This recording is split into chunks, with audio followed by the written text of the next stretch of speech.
And it also speaks about alienation. I hope this song would have gone away, but it seems to just be coming back and coming back again. It's a song I call 1990. So from the ghettos of Trinidad to the ghettos of LA, same story.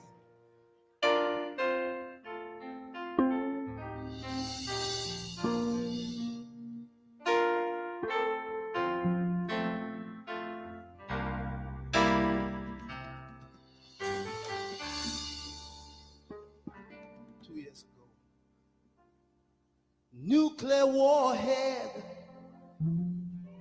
do I see it torn down?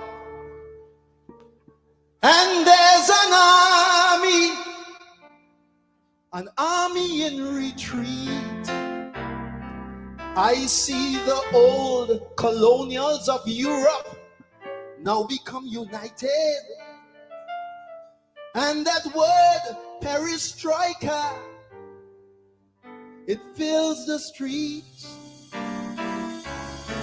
I see the eagle sitting on the shoulder of the bear.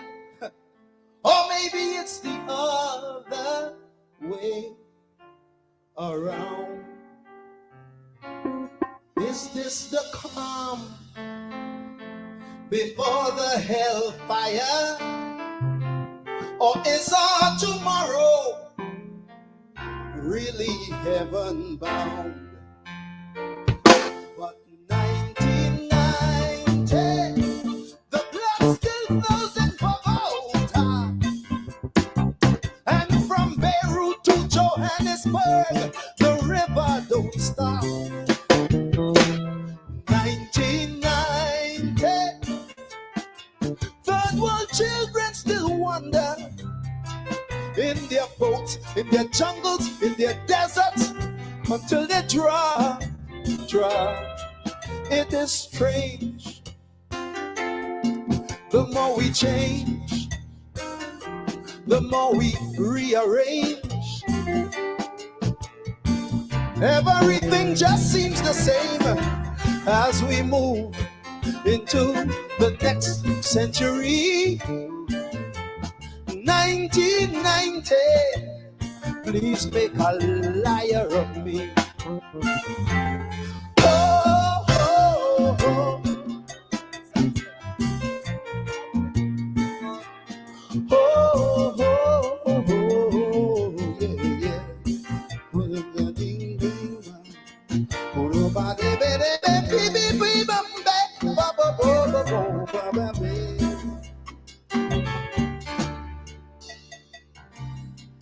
There is a black man on the run through a lonely Beijing street. There he goes. My God, he's running again. This time through Brooklyn,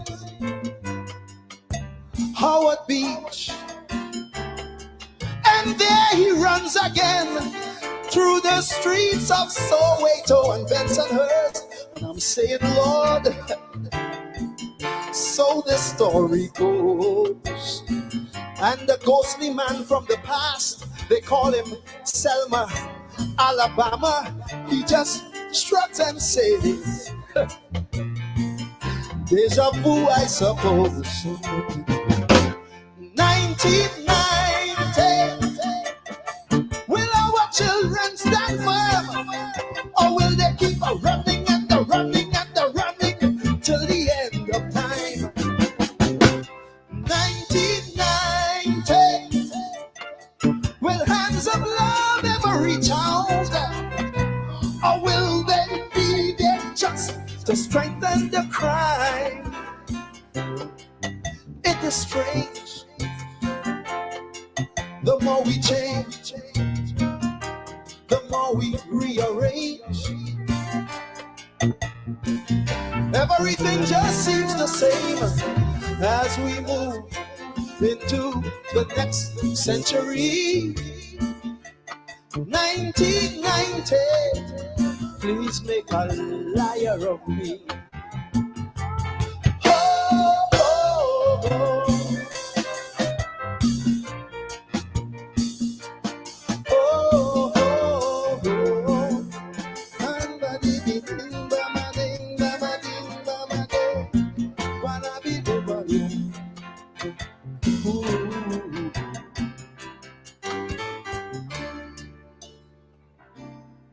LA's burning down. It reminds me of Harlem and what's in the 60s. Same problem, same country, and King is still the name. People shouting power, power to we the people, and equal rights and justice is still the game. I remember over 25 years ago, America stood up and said, this won't happen no more. Now you tell me, what have we become? Will the beast always defeat the beauty? Is this land just another house of the rising sun? 1990, will we see a tomorrow where our children will truly be free? 1990, is it joy, is it sorrow, as we move into the 21st century? I'm saying it is strange. The more we change, the more we rearrange, everything stays the same as we move into the next century. 1990, make a believer of me.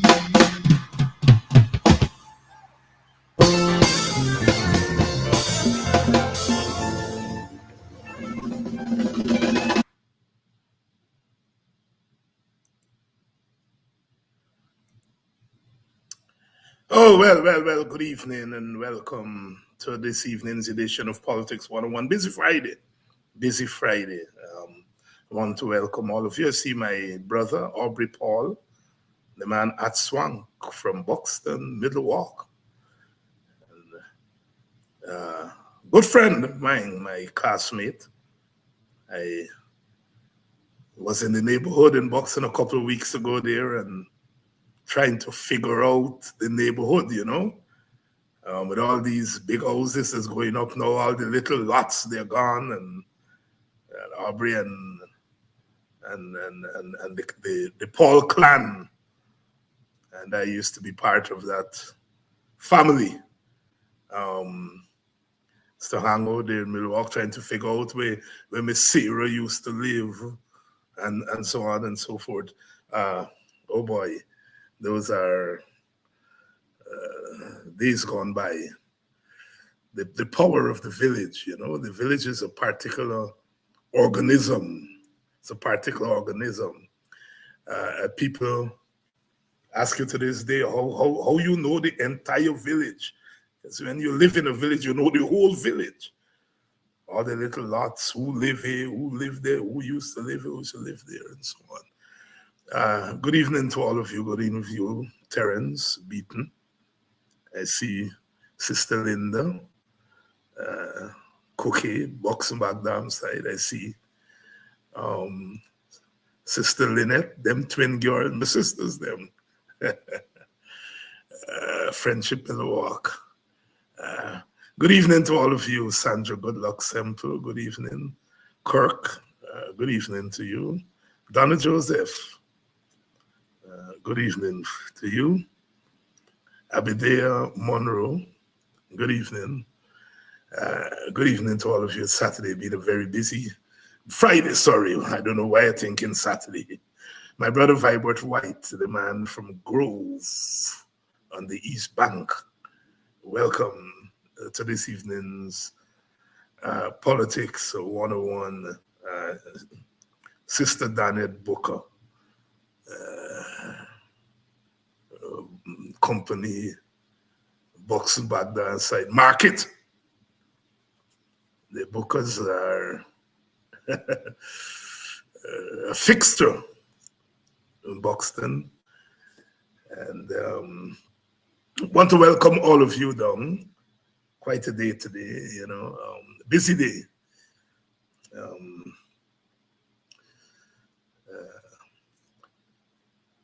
One of the students at the university there that I'm teaching at is doing his dissertation on obeah,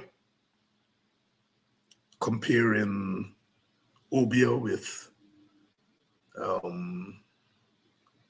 witchcraft in England. It's so amazing. People are doing now, they doctorate things that we take for granted in our Caribbean.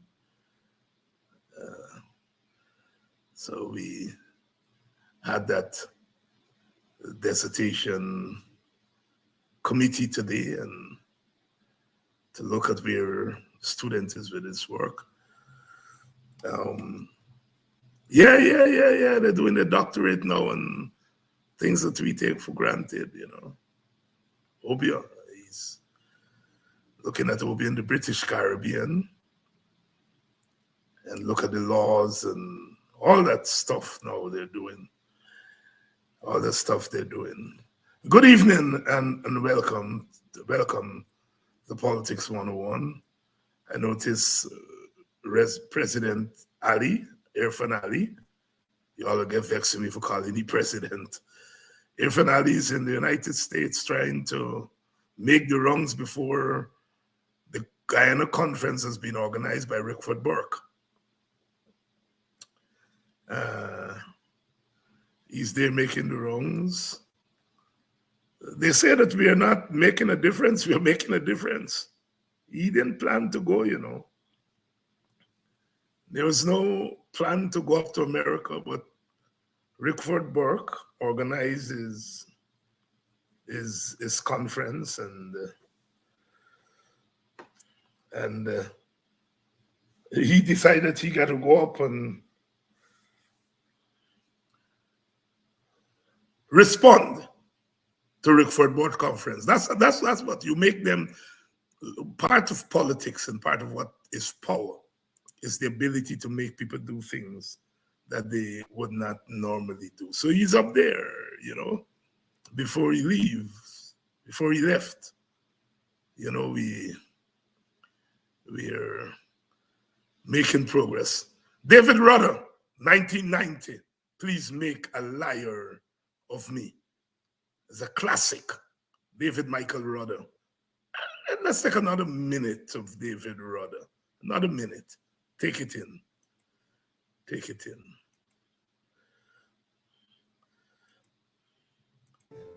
And it also speaks about alienation. I hope this song would have gone away, but it seems to just be coming back and coming back again. It's a song I call 1990. So from the ghettos of Trinidad to the ghettos of LA, the same story.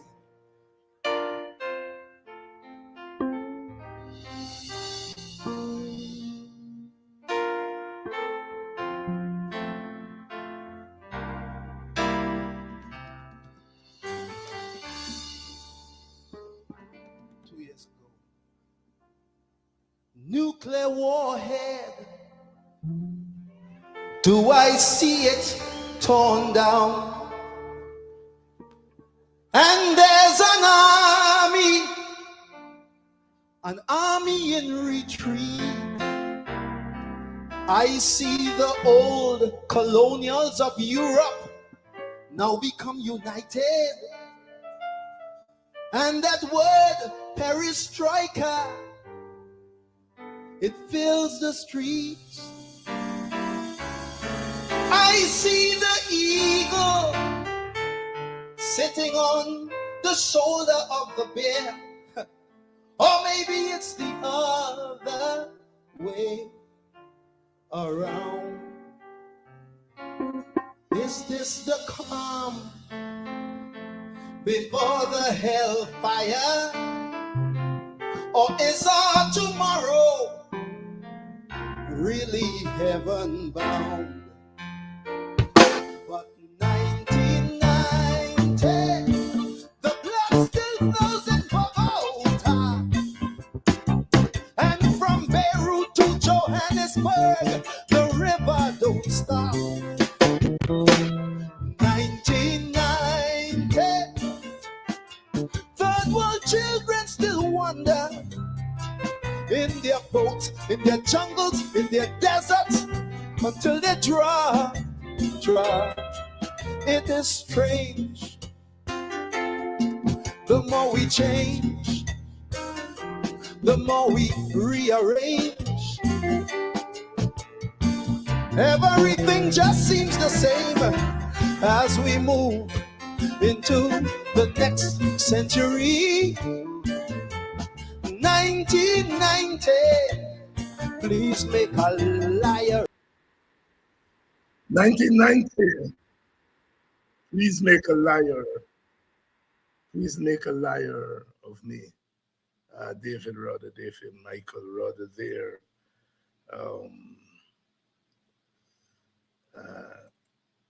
1990. We're expecting Dr. Vincent Adams to come by. I think he's backstage trying to get in.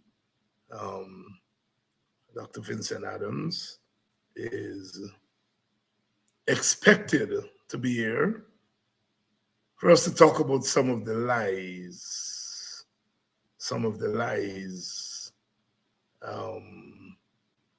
from the PPP. And Dr. Vincent Adams was the head of the EPA, under the coalition government, and he has been carrying the fight to the PPP on oil and gas. Well, you know, the 14 oil blocks,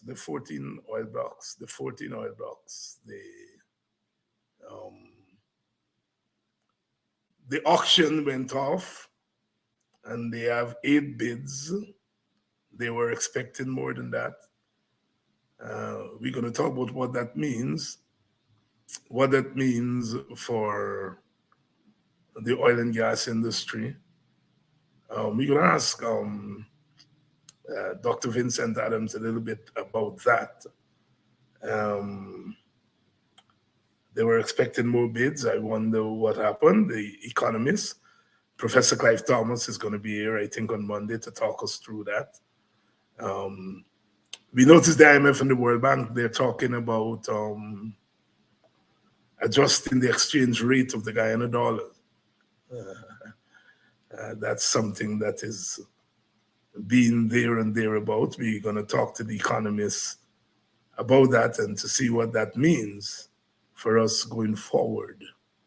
Welcome to all of you. Welcome to Politics 101. This evening we have Dr. Vincent Adams is going to join us.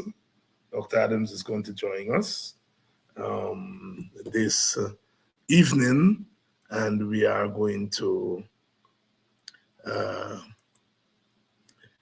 we're going to have our discussion on what's happening on the oil and gas front. Welcome to all of you. And I notice Lester, Ingrid, Marcus Skinner. Welcome to Politics 101 on a Friday evening. Welcome to Politics 101 on a Friday evening. We're waiting on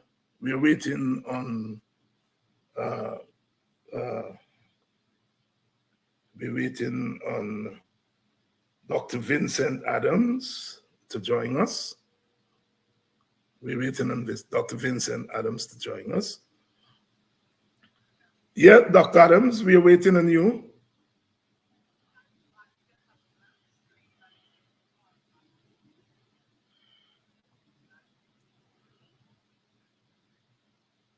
No. I think you should log out and try coming in again. There's something is blocking you. Try it one more time and see what happens. Yeah. Yes, Dr. Adams seems to be getting some problems there in getting in.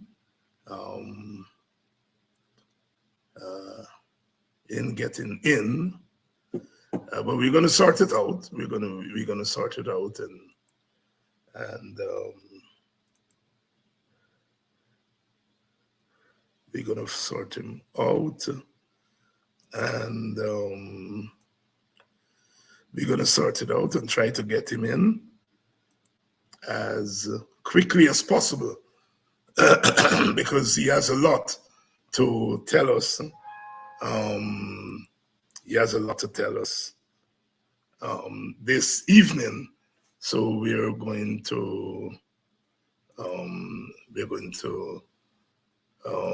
get him sorted out. We're gonna get him sorted out. We're gonna get him sorted out. I think we are going to get him sorted out now.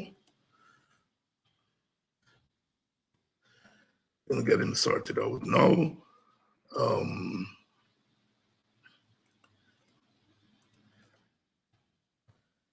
And see here, we are going to get him sorted out.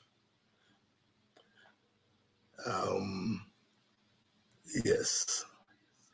Oh, all right. I sent you a new link there, Dr. Adams. I'm going to your email and I sent you a new link. Try that one. That should bring you straight in. Yes. The technical things sometimes get in the way.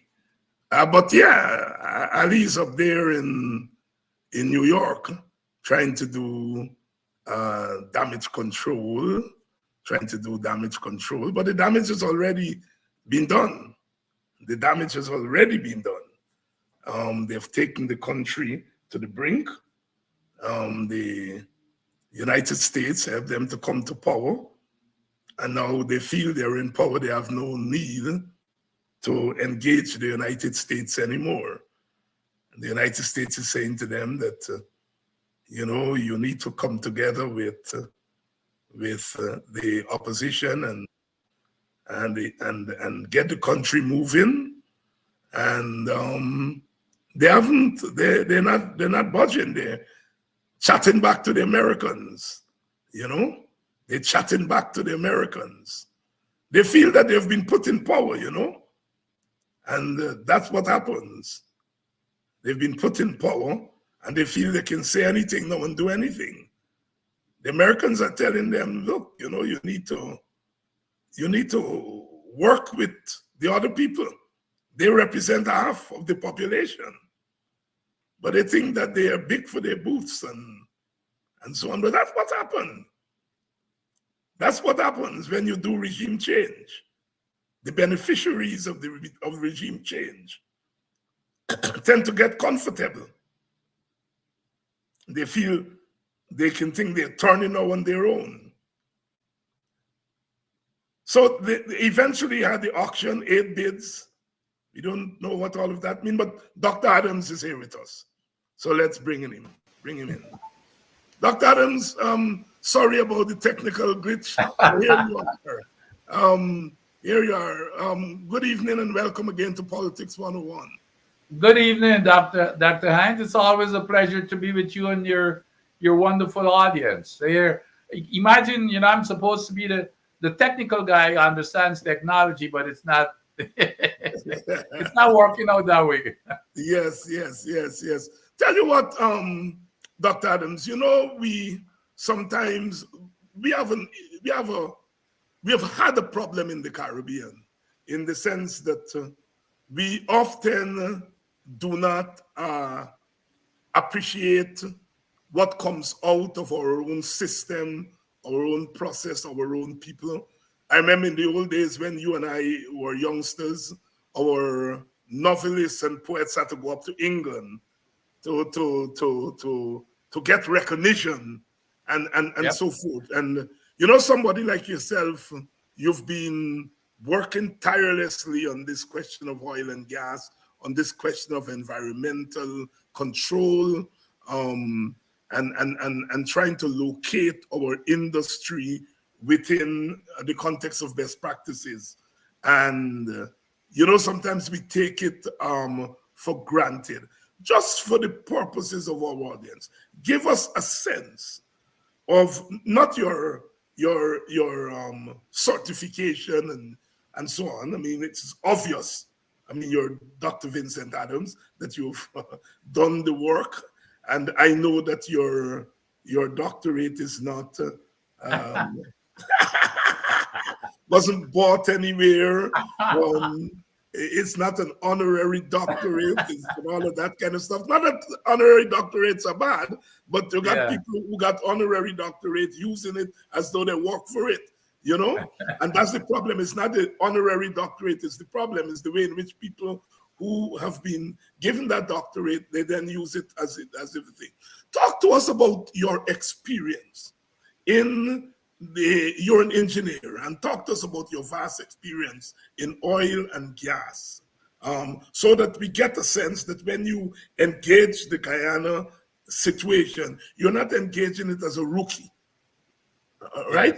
Talk to us about your experience that you've accumulated over the years that makes you, that puts you in a position to deal with the Guyana oil and gas industry.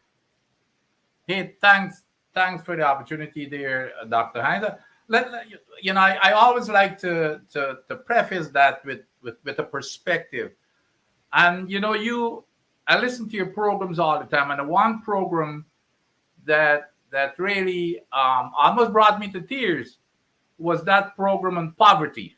I'm sure you remember that. Yeah. And it was just as if you were telling my story.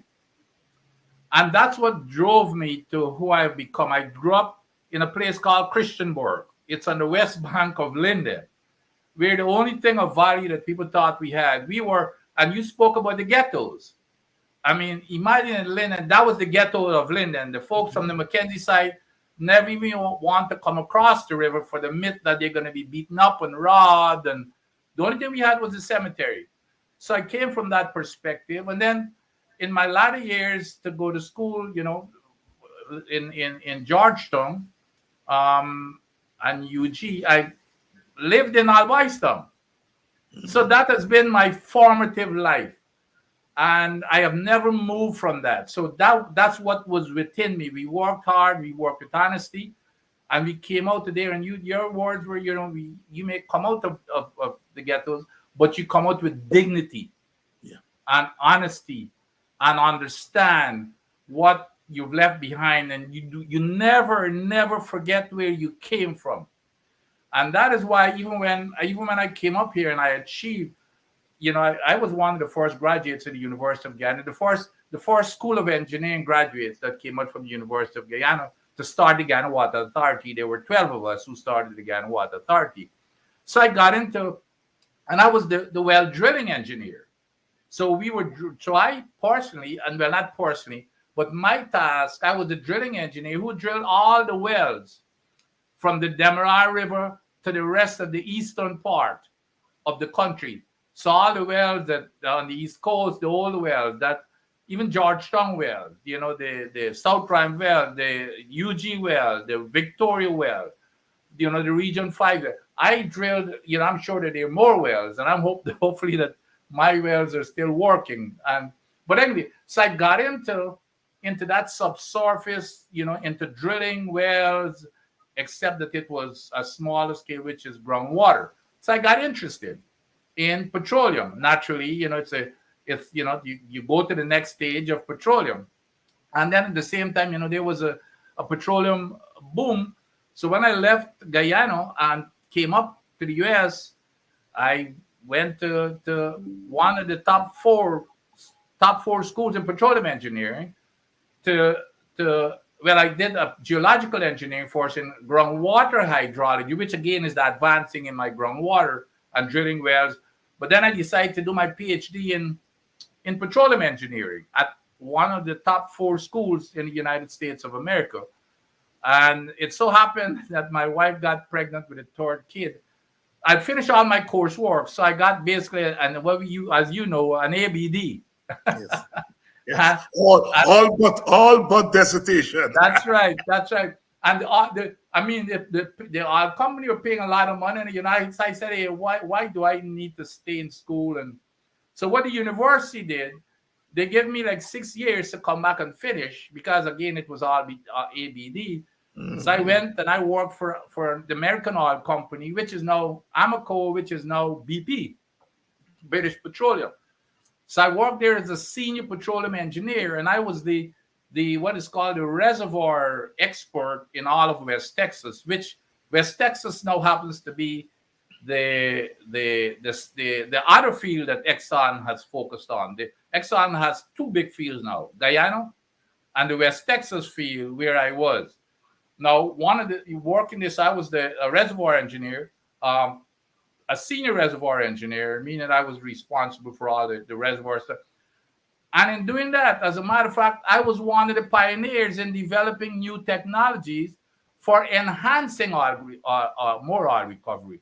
You know, we talk about recoverable reserves. I'm sure you hear that term. Yes. Well, that is based upon technology. Today, it might be 6 billion barrels, and the technology would only allow you to remove 6 billion barrels. However, advanced technology, which is what we call enhanced technology, which is what I was part of. We use carbon dioxide flushing, etc. That can go up to, it may even double in terms of recoverable reserve. And there, I understand that the technology that I was part of developing now is used internationally, even in Trinidad, they're using it. So what happened when the oil industry went bust in the late 80s? It so happened that I was in Texas, and the Department of Energy was looking for somebody like me. This is the federal government. And the U.S. Department of Energy, and the U.S. Department of Energy responds for all energy within the nation. But a lot of people don't realize, even politicians, I hear them sometimes saying that they're going to shut down the Department of Energy, not realizing that the Department of Energy is also responsible for the nuclear weapons complex of the nation. It's also responsible for all of the science development in the nation. The Department of Energy, we at the time, we owned all of the big national laboratories, Oak Ridge National Lab, and even in the one in your neck of the woods there, Los Alamos in your neck, Yes, Los Alamos, yes. and those are Department of Energy. And all of the weapons complex, the nuclear weapons, we own them. And we would manufacture nuclear weapons, and we hand it over to the military when they want to use it. But the military they're not discharged. We are. So I was responsible. So in addition, all types of energy, oil, gas, of course, and then nuclear energy, geothermal energy. So that's what the Department of Energy did. And of course, a big part of it was also environmental. When, of course, I ended up doing I didn't go back to get my PhD in petroleum, but what I did, I ended up went to another one of the best schools in environmental engineering here in Oak Ridge, Tennessee, at the University of Tennessee. So that's where I did my PhD. So I've got a unique background that I've not met anybody that was so ideal for the petroleum industry, with a mixture with specialty in both petroleum engineering and environmental engineering, because the two are closely integrated. So that's where my expertise comes in from both sides. You may find a petroleum engineer or an environment, but that's where I was ideal. And when I retired from here, and by the way, I also was responsible for running some major parts of the weapons complex, the nuclear weapons complex, and for running some of the science, developing some of the science for the Department of Energy. So I had that broad perspective. So it wasn't narrow. It was, especially when it came to leadership and management. We didn't look at each other as a manager. It was all about leadership. And it so happened that I started as an engineer, and I elevated myself to the highest level of the civilian government in the United States of America. And the position was it's called a senior executive service position. It's a core, and the core forms about 0.3% of the 3 million employees in the federal government. So we're the leaders. Like when a president comes into office, the president would appoint cabinets and secretaries and those type. Well, they come and they go with the politics. We are the career professionals that stay on, and we run the day-to-day operation. So that's what I did. I ran the day-to-day operations, like I said. I worked in private industry for Aramco and British Petroleum. And then, of course, I ended my career with the United States Department of Energy, where I was there for 31 years. I even headed international organizations. My peers. I was well respected among my peers. I headed the entire United States Southern Section. I was the chairperson for the largest international environmental organization, Association of Professionals. I was represented the United States on the International Atomic Energy Agency, that is this stage that is located in Vienna, Austria, and I was even selected to lead the United States delegation to some major international conferences, engineering conferences, and I was chairperson of two of those conferences, one in Kazakhstan and one in Germany, and that attracted like 60 something countries.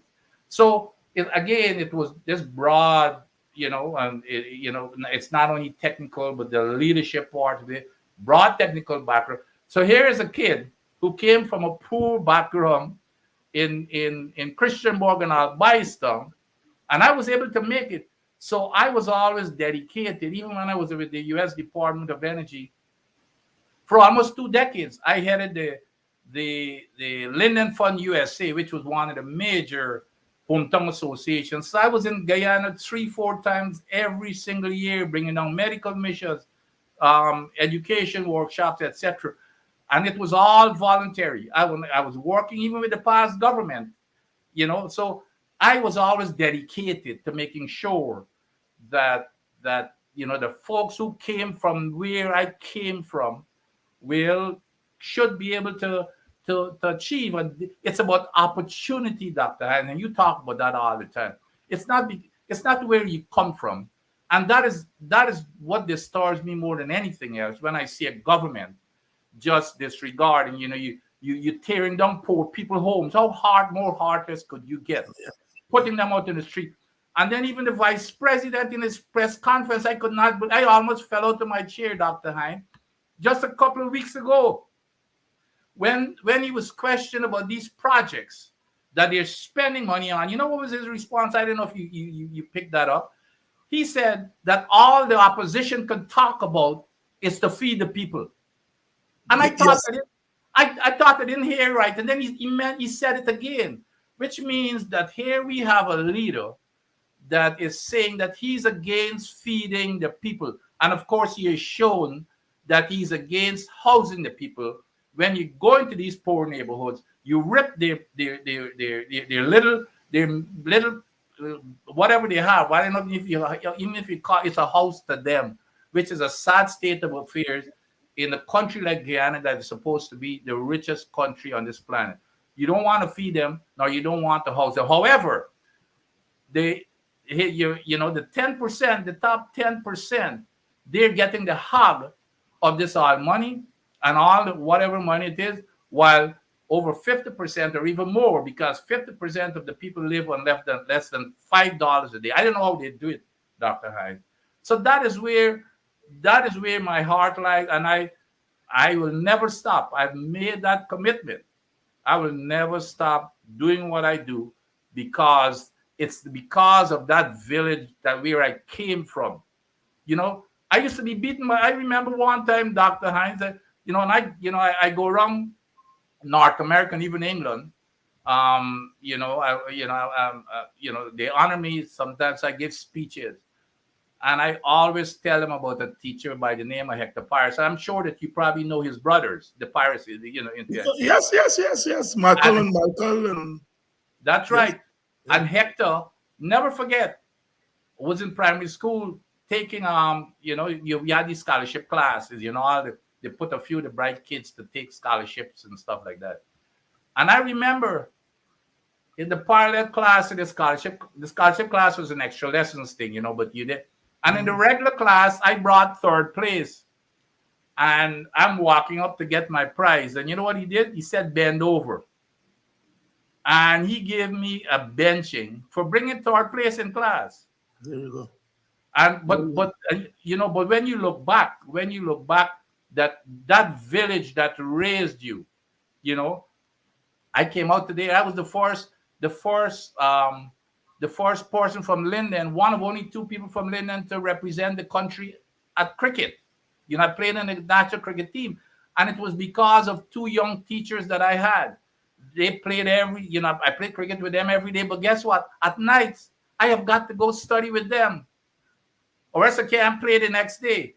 There you go. So my mother could not read or write, Dr. Hines, and so those are the kinds of things that motivated me. But it's because of that village that raised me, and coming from that background, and that's what molded me.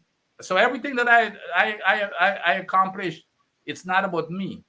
It's Yes. about what that did to me is to tell me, here, you know what, this you did not just be given some special gift or anything else. It was because of that village that raised you. So that is why I do what I do, Dr. Hines. And so when I came back to Guyana, it was to provide my service, to continue providing my service, by the way, because I was doing it voluntary. And then I was asked to set up to really turn the EP around and to advise on the petroleum industry. So that's where I came from. So I know it's a very broad thing. It's not only about my technical background, but it's what has driven me, what has been motivating me, which is even more important than my technical background. And I'm very glad that you took us to places, and that some of the audience here, people from Christianborg, Linden, who know Mr. Paris. A few years ago, I thought I missed him, and I asked one of his brothers, Malcolm. Then he said Hector passed away, and Yeah. I hadn't heard. I knew when I was a youngster I would go up to Linden with brother UC and thing, and he would always go by to see Hector and so on, and I got to know him in that way. And then his brother told me a few years ago this, but you've taken us to places, and the reason I wanted you to talk about that, because I know Mr. Jack Dio came from the same place that you and I come from, and the majority.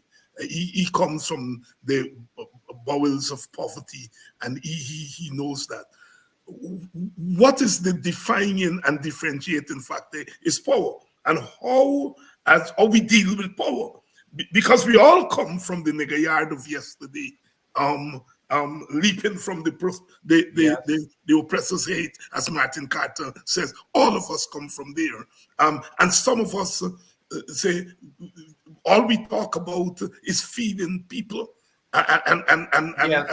it means somewhere along the way, at the ideological level, you lost touch with where you come, and it has to do with power. Here was a young man at 35 years old, entrusted with leading a nation, and we made a mistake. It is obvious we made a mistake. And that's why when I hear young people talk about wanting to get into the process, and I'm all for young people. I became a political activist at 14. And so I am pro young people. We gave power to a young man. He was 35 years old. And look what he has done. Look at the legacy that he has left.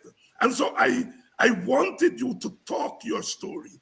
And one part of the story that you didn't say, and I'm going to stitch it in here. I have a friend here in Arizona.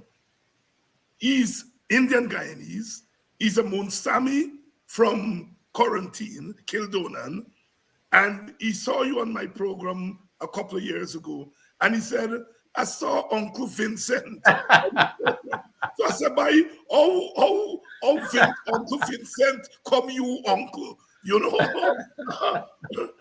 And then he told me that his father is related to what Mr. Bay, you still got to explain to me, because I don't want to use the C word there, but we call him the C word.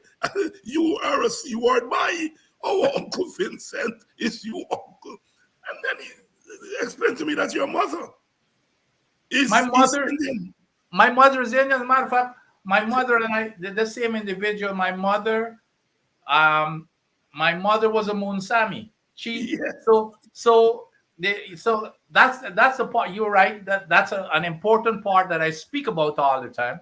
Because could you imagine in one I remember one time our vice president decided to tell me when I was because I really I speak whatever I feel is best for the country, and I keep saying it has nothing to do with race. He decided to call me a racist. He did not. I don't know if but the thing is, I think he knows. He had to know, because I worked with him when I was going back home to do my voluntary work. But he decided to say that I was only doing. I only say things because it's an Indian. Because I'm going after the Indians, and I had to really put him in his place to say, hey, what you're telling me that maybe I am as heartless as you are to even hate my mother and to hate my my Indian relatives. But yes, of course if you look at me, my hair, it's getting straighter with age, by the way. But I'm a full-blooded Douglas. And that's one of the things that I even talk about all the time, is that the one encouraging thing, and hopefully I'll be around to see when it happens, is that I remember when I was a little kid and we'd be going down the street with my father and mother. I mean, people be turning heads. And now, unbelievably, the population has 20% who are mixed race, which is a good thing to show that there's, people are putting that racial divide, except for the leaders, except for people that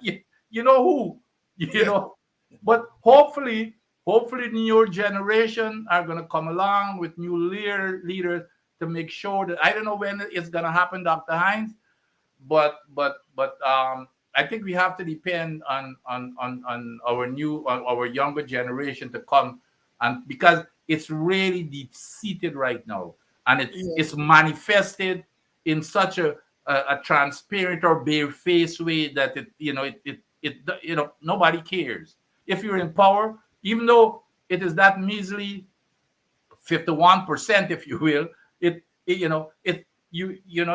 being ruled as if it's 100. Well, they got all of the 100% of the votes. Put them in there. It's ultimate power, not caring about that other 50%. So that's the thing that we all have to work towards to make sure, because Guyana, regardless of all the wealth. And we, without question, there's no reason why we cannot be the wealthiest country, and not in money alone. I've always said that we've got all the potential to become the wealthiest country on the planet. And we're so fortunate. God, I mean, it's just like Ghana was a God-sent country. With, when you look at all the rich countries in the Middle East, all the Middle East have is oil and sand. They don't have anything. They have no agriculture. The rest of the world is either you got these disastrous things, tornadoes, earthquakes. We have water. The Middle East doesn't have any water. They would do anything to get water. As a matter of fact, one of my tasks when I was a graduate student was to develop the Sarir and Kufra fields, water well fields in Libya, for the Libyan government, but that's more precious than oil to them. We don't have to worry about, we got land of many waters. We don't have any disaster. We've got agriculture, weather all year round. Whereas even in the United States and in those cold countries and Canada and those places, Hell, they could only farm like what, 2 to 3 months a year. So we've got all this luxury. On top of that, we've got gold, diamond, bauxite, minerals, you just need, and then on top of that, we have oil. But it's the management of it, Dr. Hines. It's the management of it that is being abused for personal interest and personal gains that is going to be detrimental to Guyana. It doesn't matter how many monetary wealth we have.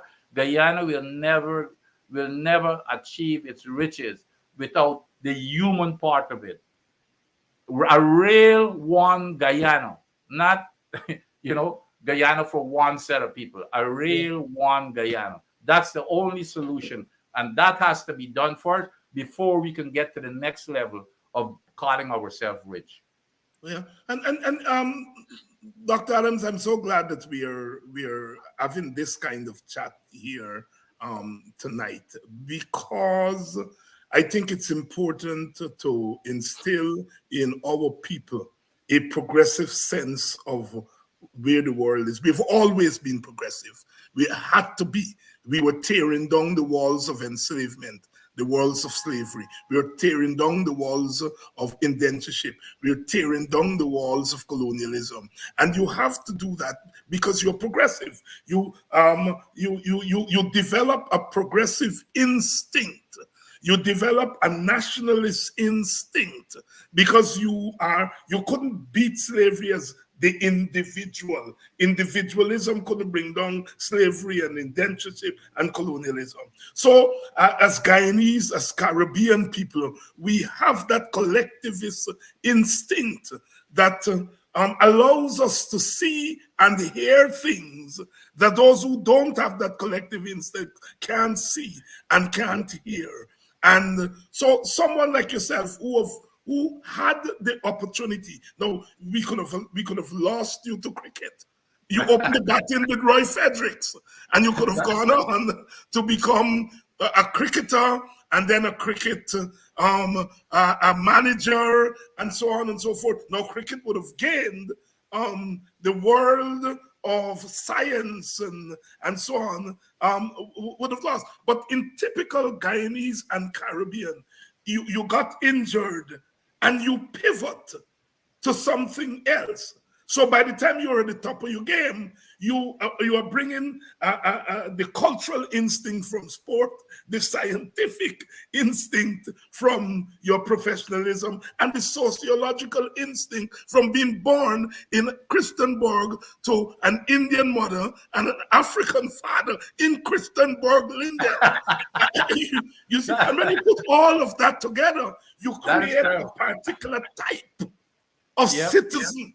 You know, there are lots of Bostonians on this thing tonight, and I thank God for them every day. You know why?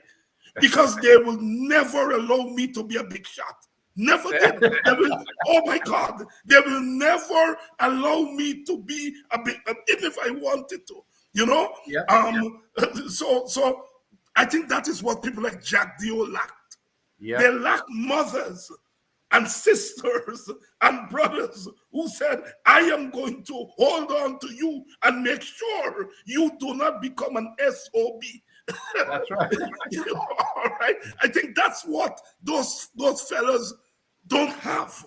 They don't have sisters and brothers and mothers and fathers, right? To guide them. They don't have to say a word to you. They don't have to say, Vincent, do this, do that. You know that you just can't be what those other people. Go ahead. I gotta give you a story. But you know, and you and I could relate to this. I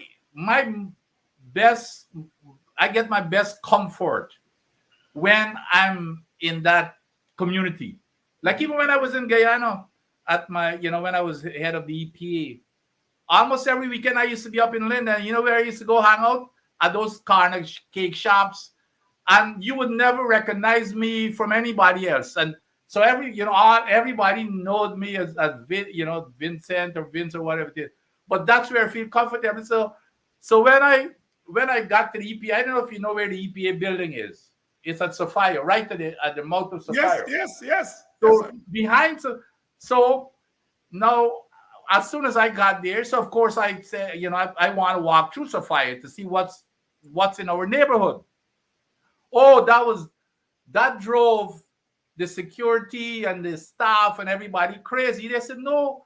They said, Doc, you can't go. And I said, what do you mean? I said, this is where I was born. This is it. I mean, what are you telling me? I walked. So when I was walking through the street, I had about 10 of them with me. I don't know what they were expecting. So I would stop. There was a shop right behind, not too far up the street. I would stop, and then I would have, like a mobby or whatever it is. And they fell in love with me in that community. So every day now I would go to the corner shop or walk around, go around the back, and everybody got to know me. They were, they were delighted that here is somebody who could come and mix with them. I even encouraged some of them. I said, because they felt that the EPA was outside of their class, I even encouraged some of them to apply, even if it's for to in the cleaning department or something. I encouraged them to apply, and they could not believe it. So the EPA became part of that community when I was there. But the thing is, you cannot get that out of you as long as it's genuine. As long as it's wanting to say, I've got a black friend, or I've got an Indian friend. That's what a lot of people use. Oh, as soon as what do you mean? That's not genuine, So and even in the United States, just to show you where it doesn't leave you. When, they moved me around. So we had this nuclear weapons complex in Ohio. So the guy, the head guy retired. So they asked me to go and take over. So I arrived there. Now that's in redneck country, Dr. Hines. You know what I'm the red raw. This is in southern Ohio. So I arrived there, and everybody they were worried, but I related. I got it. These were very poor people, and immediately I had an open door policy. Whereas even the manager before, you had to make an appointment. Hell, I went. I said I wanted to meet with the mayor. I wanted to meet with every single leader, the congressman, the senators, the governor. And the local folks. I would just go and invite folks. We would just go and have a good time, just public meeting. And I would go sit in the corner shops with them, and you would not believe how those people fell in love with me, even though I was black. And in that community, nobody could even touch me or even say anything negative about me, because because it was just a temporary position until they found somebody. Do you know they wrote the White House? This is the governor and all they said nobody else, they do not want anybody else to manage that facility permanently unless it's me. Well, I had an assignment. They sent me to another thing in South Carolina, which is, where I had to go anyway. And they said they were not going to stop until I come back. And that's what happened. After 2 years, they begged for after Obama, when the new president came in, they said, here, right now we want him this is the time we want. And I went back there. So, but the point I'm making, it has nothing to do about white and black. It gets down to human beings. Yeah. It's about a lot of times it's your economic situation. And here I am going into redneck area. And for the audience who don't know what redneck is, they don't like see people with our color. But for them to welcome me with open arms in a community, and it's because of how I relate to them, because they said, you're one of us. That was what they used to say. I can't believe, you are one of us. So again, that's what's bred in you, and that is more important than anything else. All the degrees and everything. It's about how how you apply those degrees to making people's lives better. It's not about having a degree and feeling highfalutin and people calling you doctor and all that kind of stuff. It's how do you use that degree and degrees and experience to make people's lives better. And the most important part of it is to relate to people socially and to have empathy for their economic situation and well-being. and well-being. Dr. Vincent here tonight with us, and we're talking our politics, but we are talking politics through the prism of a poor boy from Christianburg rising to the top of his game, but having to engage the very poverty that he came out of, and using his experience, his skills to really deal with that society from which he come. Dr. Adams, you've been fighting this battle, what I call a nationalist battle, for oil, and I want to say there is no shame in nationalism, and of course there are different kinds of nationalisms. All right. Yep. And I rather suspect that when you are fighting that fight on the front of oil and gas, the nationalism that you're talking about is a nationalism that's grounded in, in the notion of equality and equitability. Here is this product that has the potential to bring wealth, potential and real reality, to bring wealth to us. Do we treat with it in an old colonial way? Huh? The colonial way of injustice and inequality? Or do we treat with it from a nationalist perspective that is anti-colonial in nature, that says, here we are at this storefront, because that's where we are. This oil is there, and we are at this storefront. And how are we going to distribute? You're talking about distribution between company and nation. You're talking about distribution within nation. And so as you fight that fight, tell us, what is it you are fighting for in real terms? I just laid out the philosophy. The philosophy of pushing back against a kind of colonial way of engaging wealth, and talking about a new nationalist way of gaining wealth. Not a nationalism that is talking about national superiority, but to talk about justice and equality. Tell us in practical terms what your fight has been these last couple of years. Well, again, let me give you a little background or perspective there before, like I said, I was at the highest level of the U.S. government. As a matter of fact, we were the equivalent of the generals in the military. We were the civilian equivalent of the generals in the military. So they trained us. We used to have to go to, after the world economic crisis in 2008. We were required, the executives in the Department of Energy, we were required to go to MIT on a special program and it wasn't about science and engineering, because MIT has one of the best business schools and Sloan Business School.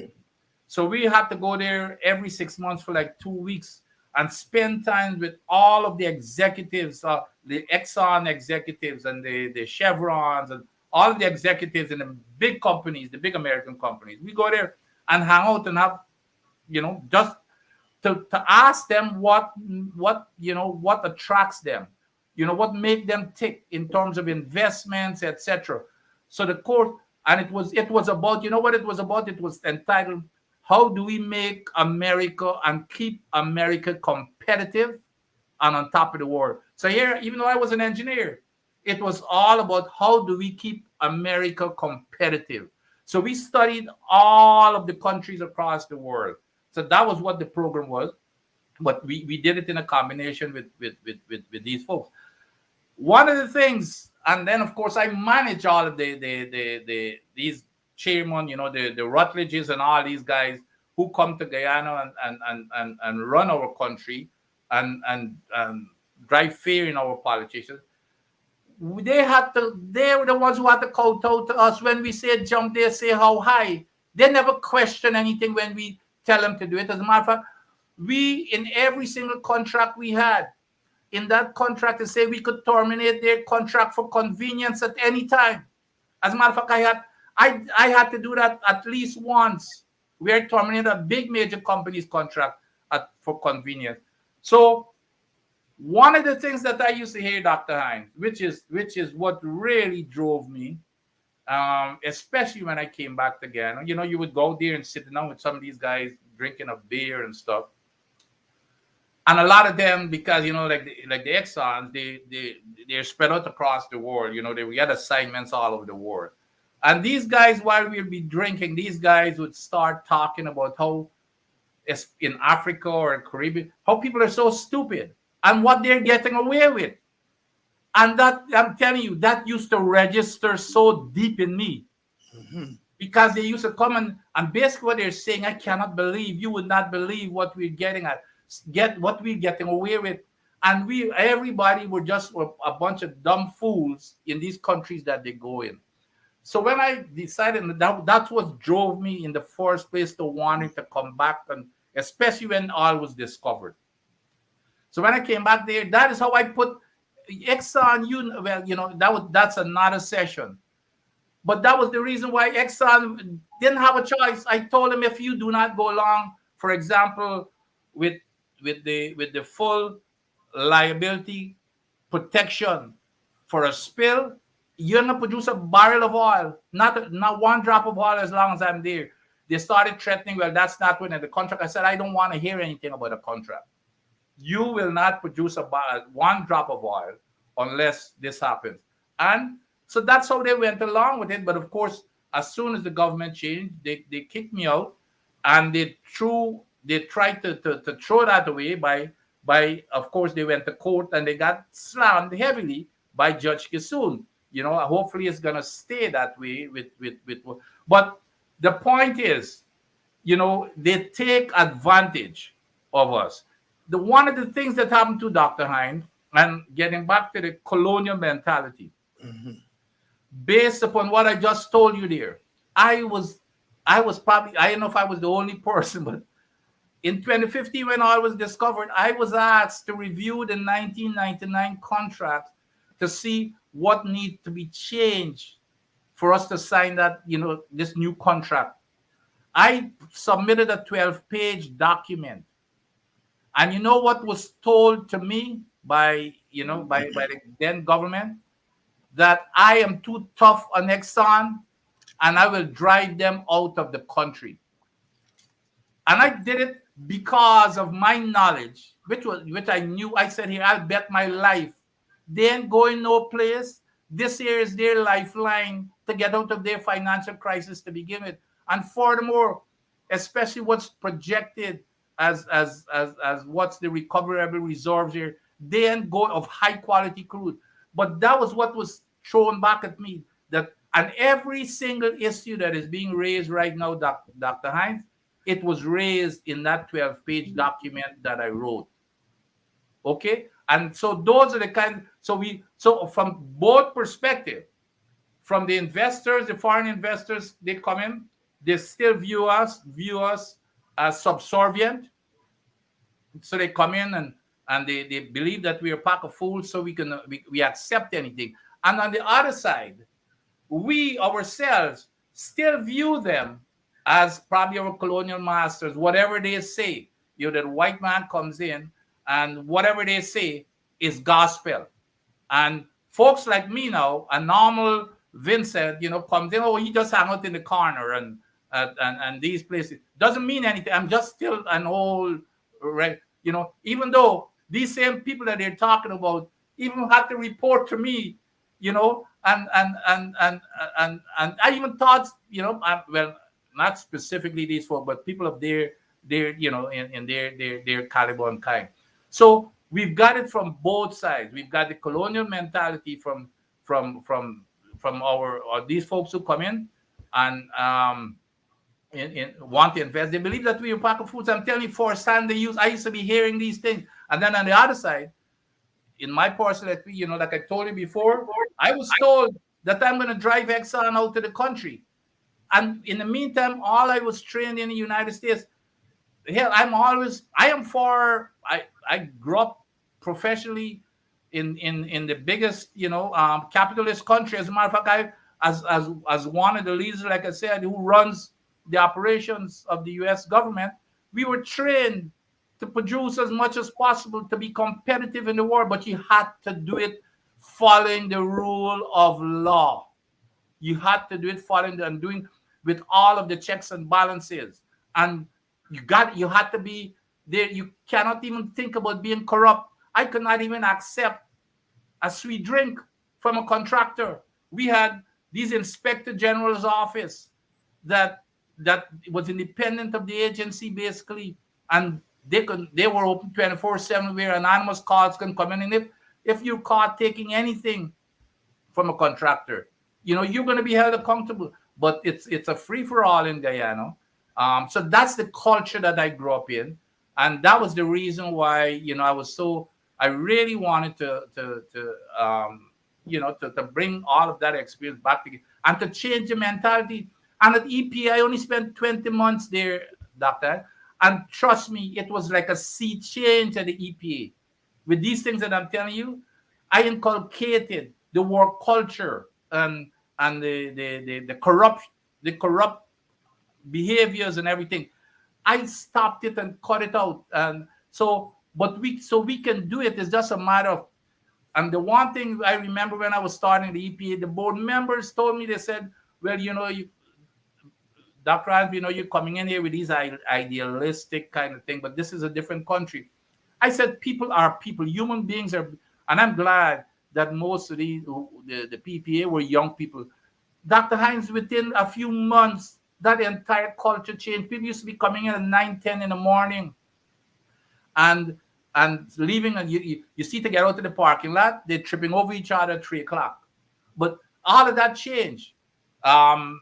Because you hold people accountable, but of course you empower them. You make them understand that they're important. I doubled some people's salaries. You see within a few months, people were there at nights. Hell, they're leaving after me at 7 o'clock because they're now taking ownership. Yeah. And so we brought back respectability. I must give you this story. So I normally left the office at about 7, 8, 9 at night, especially early. So one night I heard a knock on the door, and a young man came in. He said, Doc, I know that you don't know me, but I'm one of the drivers. So I said, okay, have a seat, let's chat. He said, well, I've got to give you this last story. He said normally he drives the officers out to the field. He said normally, he would come in and then they would leave at about 10. They would go hang out. They would go do a little thing for an hour or so. And then his job was to find a shop where they can go have a beer and eat and stuff like that, to hustle back into the office by 3 o'clock to go home. So he said today, they left at 8 o'clock. So at 12 o'clock, now he's looking for this shop to get his beer. And they thought in, they said, nah, by this, we got a new sheriff in town. We better walk until 8 tonight. Yes. But so people could change, but it's leadership, Dr. Hyde. It is leadership. And you can't tell, even bringing the races together, it's about leadership. But there's no interest, if you've got other interest in only one set of people to make them rich, and you don't care about the 50%, and now you've got the money, because this is what's playing out here, Dr. Hines. You've got the money, so you believe that the money is going to keep you there regardless of what. You can hand out people, they're so glad to get, I'm going to get their votes by just buying their votes, and I don't care. So it's not about caring for the people anymore. Like I said, feeding somebody is being berated. Okay, so it's about leadership, Dr. Hines. And that's how I was trained. It's all about leadership, and leadership was held accountable. So that's Yeah, Dr. Adams. Before we go, and with your permission, we're going to come back next week. Sure. To continue this discussion, because we've just scratched the surface. But I want your take on the recent auction of the 14 oil blocks. And we noticed the vice president is trying to put a spin on it. I understand they're 8 bids, and they were expecting far more than that. What happened there from your standpoint? Well, first of all, I've said from day one, this was the biggest distraction. You remember this was the same vice president that abused down in Parliament, said that it was the worst contract we've sold out, the country sold out this patrimony. And every discovery, mark these words, he said every discovery, people should be sad about it. I mean, it is on record. So, and as soon as I get in, I'm renegotiating, I'm going to do all this thing. Of course, we know what happened. So when of course, the Glenn Lyles and everybody every day renegotiate. So this here was a scheme to first of all put the 14 blocks on sale. And I warned when this thing came out, I told the media and my opposition colleagues, I said, here, we cannot fall into this trap. This guy wants to distract from the Stabroek block that he's being pressured to renegotiate with these 14 oil blocks, with this new dispensation and these new rules. And that's exactly, I mean, besides Glenn Lyles, nobody else is talking about renegotiation. All the focus is on the 14 block. So if you fast forward to the 14 block, though, and you're right, now we've got with the 10%. Now there are a couple of things that happened there. First of all, I think 8 blocks people bid on, and I think there were 6 companies. And one of the things that I said in these bids, there are not only are they not really any local companies, really, there are no black persons, and again, it has nothing to do with race, but there are no, which is exactly, especially when you raise the ante now, the Stabroek block was basically a giveaway. But now you raise the ante for new investors, and now you're making it more difficult for an industry that has advanced establishing itself, where it becomes more difficult for locals to even get involved.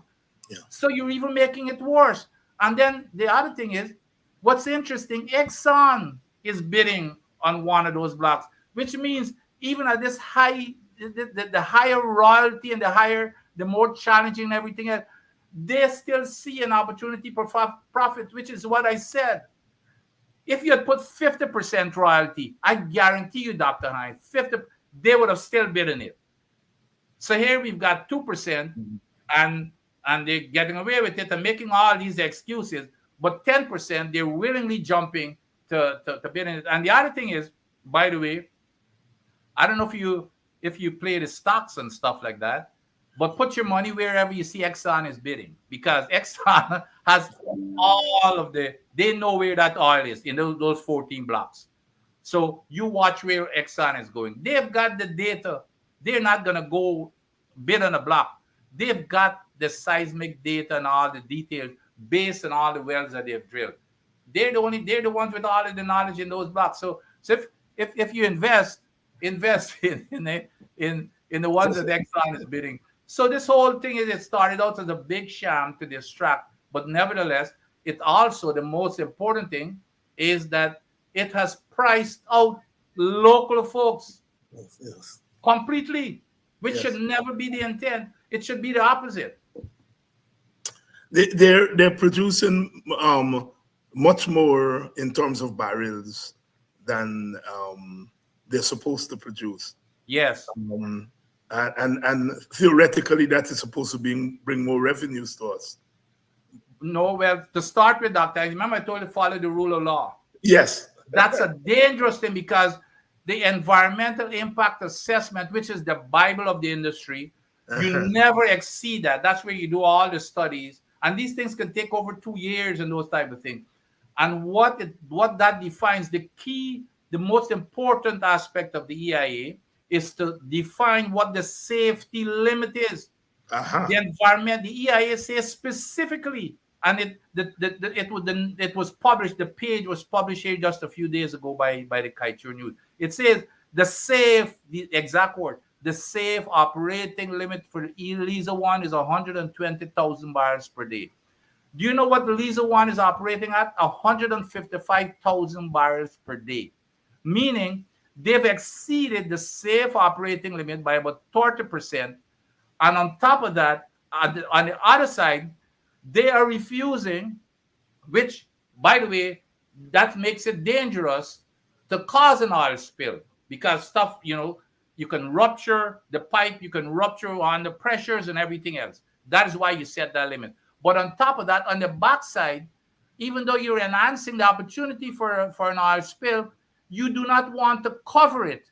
If you get an oil spill, you're refusing to go along with the unlimited liability coverage that I put into the permit, that not only they're fighting.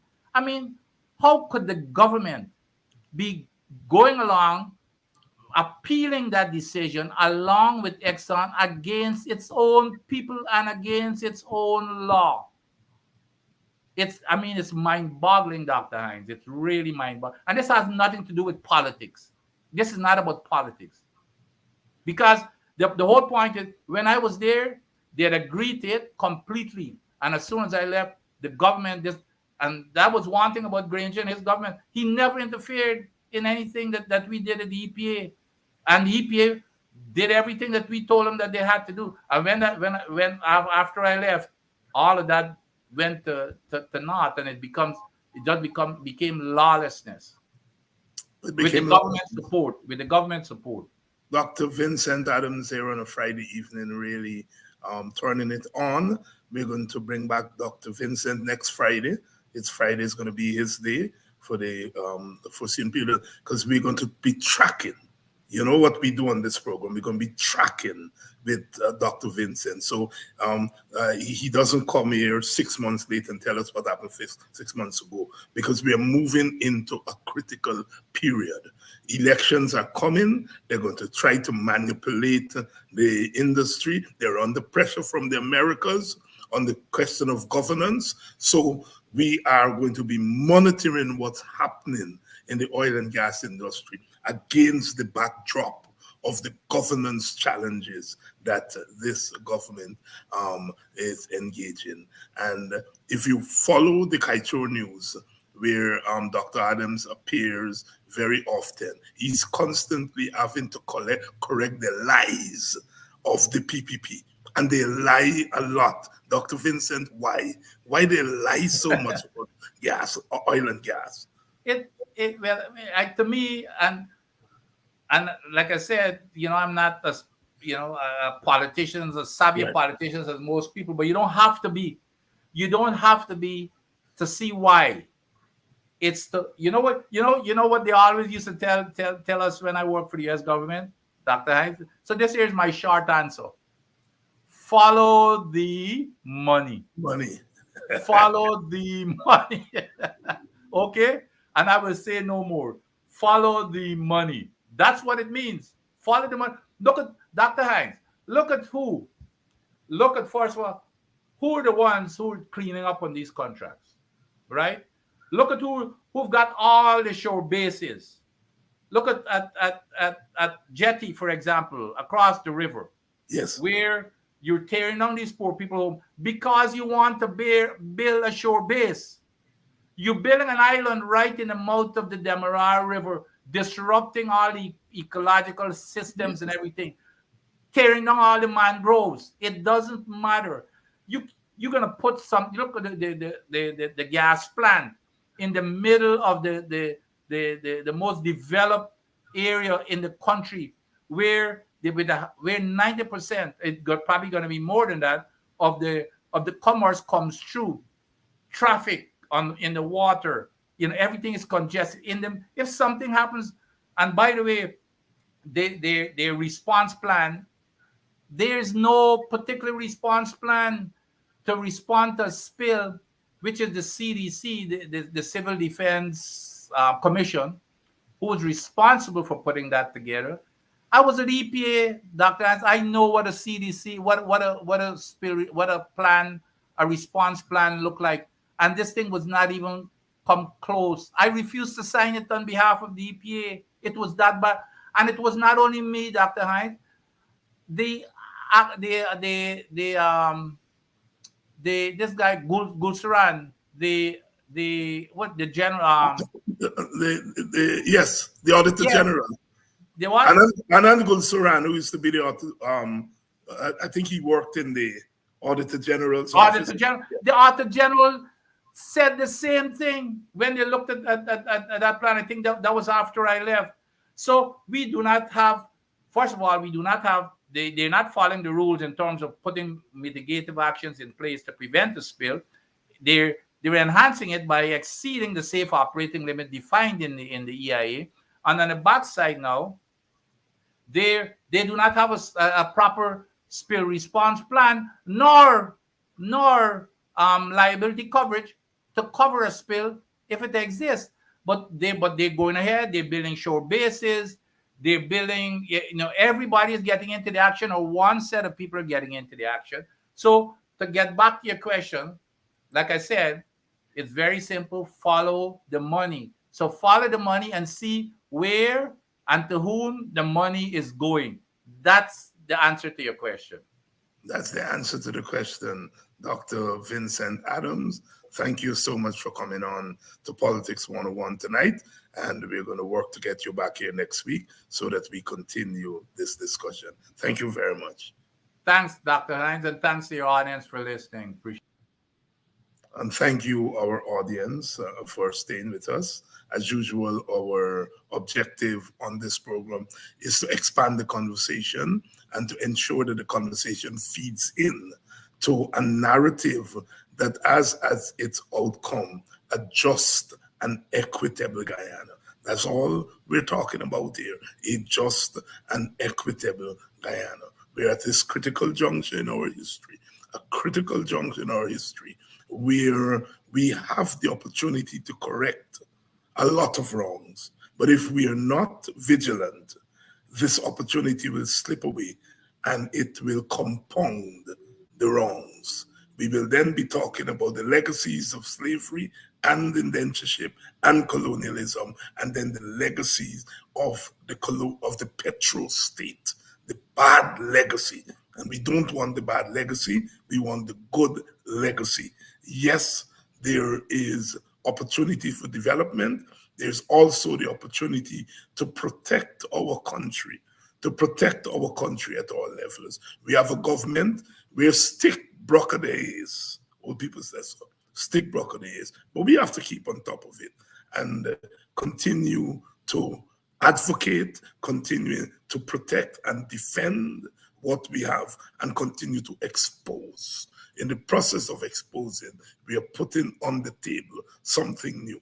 And we are saying that people like Vincent Adams, who have amassed tremendous global experience, are assets to us.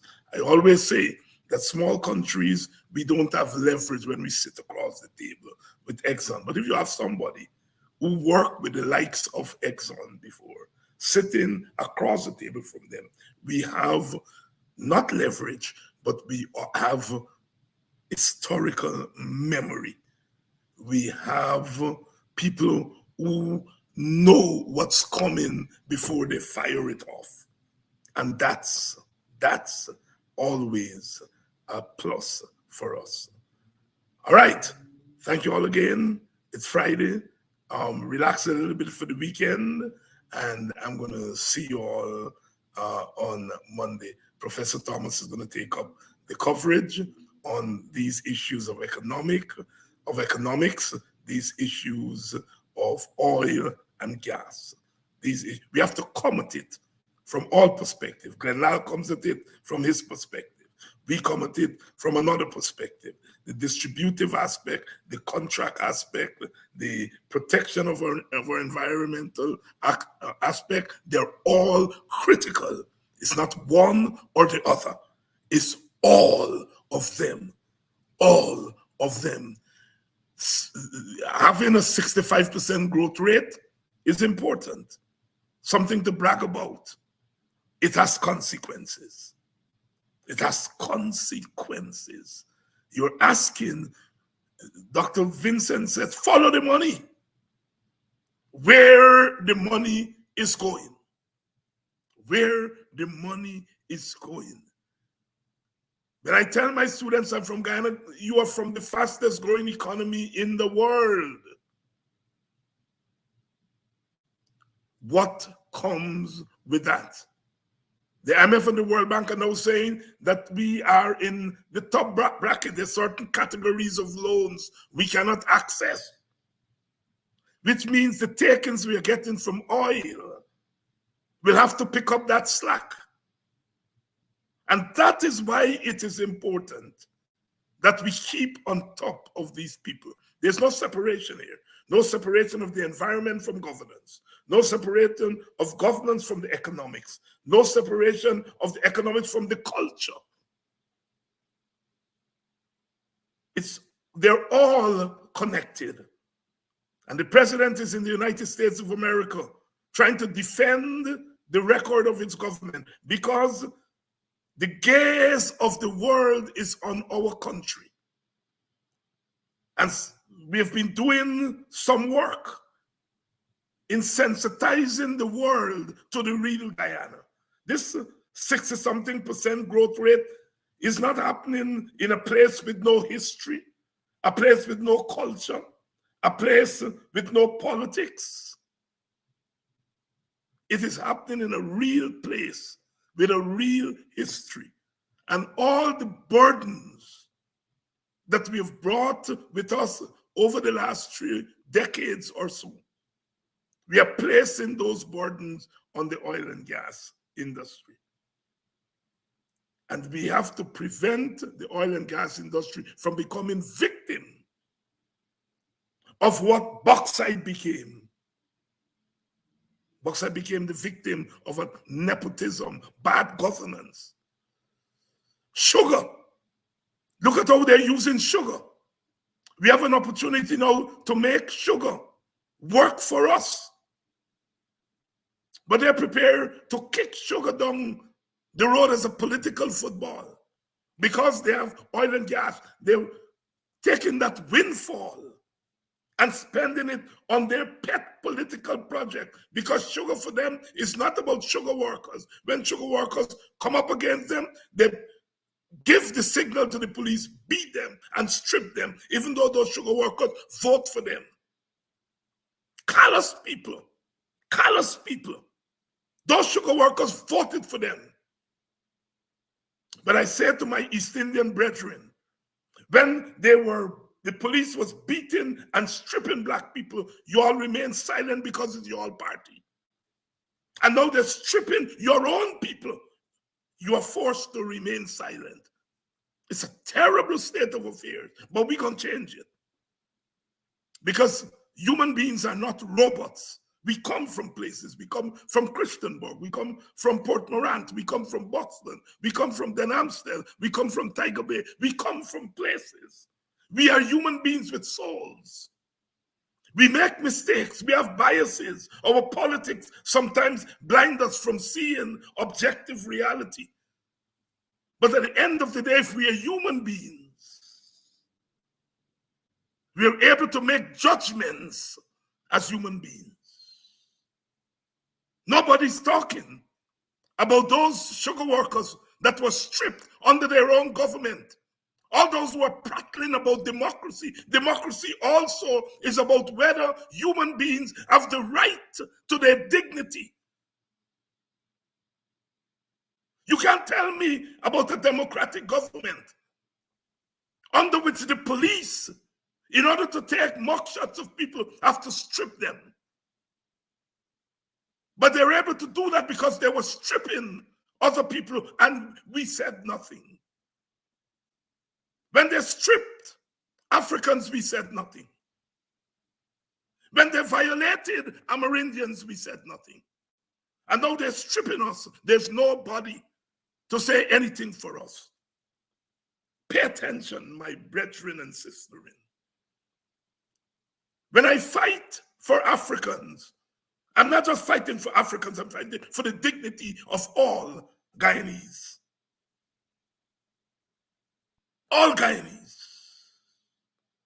I may be accentuating the African narrative of suffering, but I'm experienced enough to know that that narrative is replicated in other ethnic communities. Where are the Indianists? Where is Ravidev?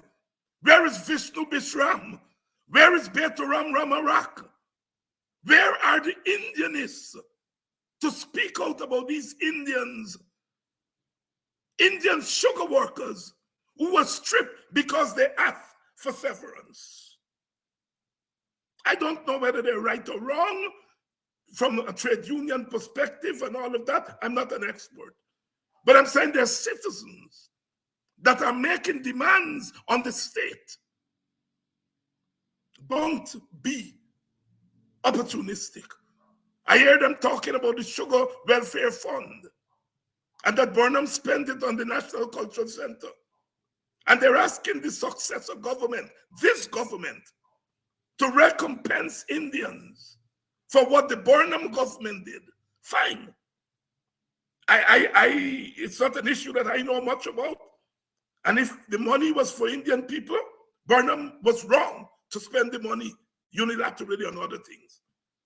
And if people today are making an argument that the present state must recompense Indians, fine. But when I, David Hines, say that this state, this successor state, must pay reparations to Black people, you all say I'm a racist. Same logic. Same logic. And that is the nastiness that some people are engaged in. If the successor state can give compensation for the Indian Immigration Fund money, the successor state can give compensation for African loss of money for 200 and odd years when they were not paid. It is that sickness that has our country where it is. Where are the Indian voices against the Indian sugar workers who were beaten by police and stripped? Where are they? I want Indians to see what's happening. So when we on the African side are fighting against beating and stripping by the police, and you all don't stand up and fight with us, they're coming for you all tomorrow. And I'm not going to sit there and say, I'm glad they come for you all, because I'm not glad. I'm not glad. Whether you're Indian, African, or Amerindians, or white, or whatever, you're human beings. And you're entitled to your dignity. They tell me about fighting for Black people rights. I am fighting for Black people rights, but I'm fighting to help to develop a conscious, progressive Black community, not a reactionary Black community. I'm not interested in reactionary Blackness.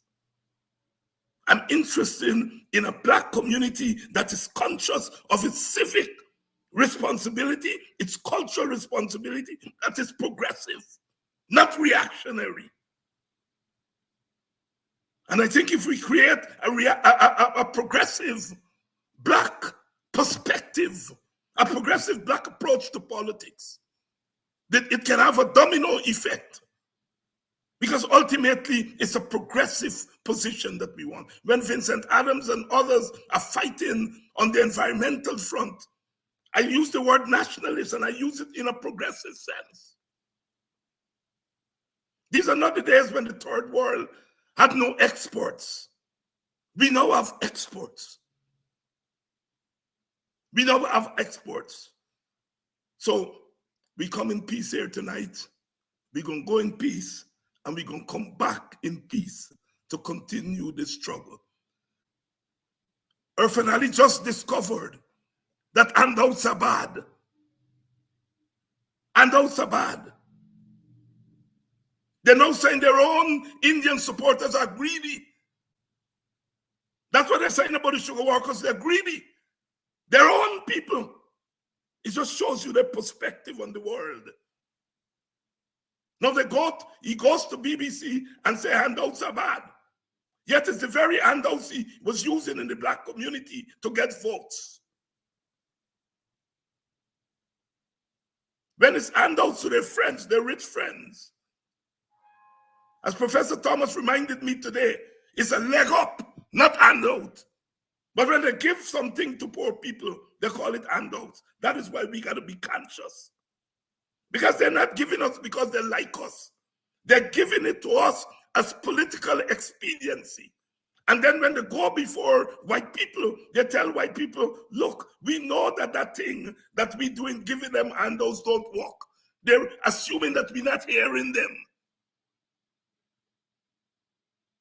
That's why I don't tell you all black people go take the people money and vote against them. You all notice I don't do it because I don't think that's a progressive approach. I think the progressive approach is to demand that the government distribute the resources equitably. Not give you $40,000 because you go and put on a red jersey, and the person who don't put on a red jersey don't get nothing. That is not equitable. And I will never encourage black people or any people to embrace that notion. If you all want to do that, you know. But I am not encouraging it as a praxis. Because they know it's bad. After doing it, he went to the BBC people and tell them it's bad. That crook, hypocrite, know that what he's doing at home in throwing out a little 40,000 and 2 boxes of cook-up, he knows it's wrong. And then goes to BBC, says it's wrong, hoping that you all don't hear it. That's why they're never going to stop hearing from us. Because we got their number. We know what they're up to. With God's grace and with your all support, we're going to do it. We're going to do it. We're going to do it again. We did it in 2015. And we're going to do it again. Hopefully this time, all of our leaders are much more adept, much more conscious of what they're dealing with. So that this time, having done it, we don't throw it away. As we did to some extent in 2020. Because these guys are crooks. You hand out money to people left, right, and center, and then go and tell the white man this thing don't work. Good night. I love you all tremendously. Without you all, there is no me. I come from the nigger yard of yesterday, leaping from the oppressor's hate and for the scorn of myself. I turn to the world of tomorrow with my strength, your strength. Good night.